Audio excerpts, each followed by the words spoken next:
All right, so now we're gonna hit the rear deltoids, right? So when I say deltoid, I'm just talking, well, you guys are surgeons, you know. I'm just talking about your shoulder, right? You have a posterior portion of your deltoid, you have a side portion, and then you have an anterior portion, right? With the positions that we find ourselves in a lot throughout the day, we're mostly using that anterior piece, right? It's always firing. And that, you know, we overdevelop it and it creates an imbalance. So this movement is designed to strengthen the posterior portion of your deltoid or your shoulder. So what we're going to do is we're going to try to get this just about shoulder height, right? And then 2 orange bands again, which are about 20 pounds of resistance. I'm going to grab those bands and my fists are going to be, or my palms are going to be facing each other. I'm going to stand back, organize that spine, so I want to squeeze my butt, draw my belly button in here, and then I'm just going to go out as far as I can, and then come back. Now what you're going to notice with this one is you're going to feel the weakness of your posterior shoulder, but you're also going to feel your trapezius engaging, right? You're going to feel your rhomboids engaging, right? And you want to make sure that you keep it with your back, meaning like here, I want to make sure that I can still move my neck, right? Because for a lot of you, when you are doing surgery, you get that trapezius involved and you're using it even though you don't need to use it, right? So you want to make sure that you can, that's one way you can make sure you're not using a muscle that you don't need to perform the task, is can I move my neck?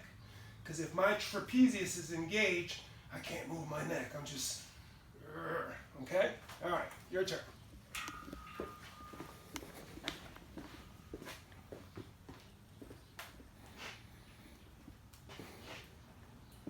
Okay, looks good. Now, don't forget to organize the spine. So squeeze the butt. It's going to put the pelvis right underneath the rib cage. Draw that belly button in. You're going to keep your arms straight. And then you're just going to come out. There you go. 1, 2. Now while you're doing this, I want you to keep that chin level. 3. There you go. Good job. 4. Looking side to side every so often. You don't have to do it with every rep. 5. So Julie could not do that if she was firing her trapezius. 6. She couldn't turn her neck. 7. And she's trying to get into that trapezius because you can see her trying to dip that chin. 8. But I want you to keep that chin level. 9. 10. Good job. 11. 12. Good job. Now the interesting thing about that is if I just had you turn around and do the opposite of that, it would be so much easier, right? Try that once.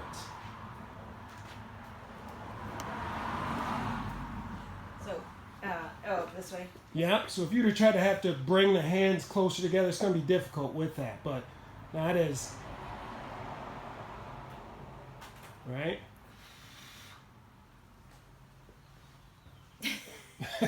Like a balancing. Yeah, there you go. But in terms of like the muscles, Yeah. right, this is easier than the other way, right? Yeah. And the reason is because now we switch to posterior chain to anterior chain, and we're just stronger because we do stuff so much in the front of our bodies as opposed to the back of our bodies. This way it seems easier, at least to use your core to get it out there. Yeah. So All tough. right. Good job. Good job.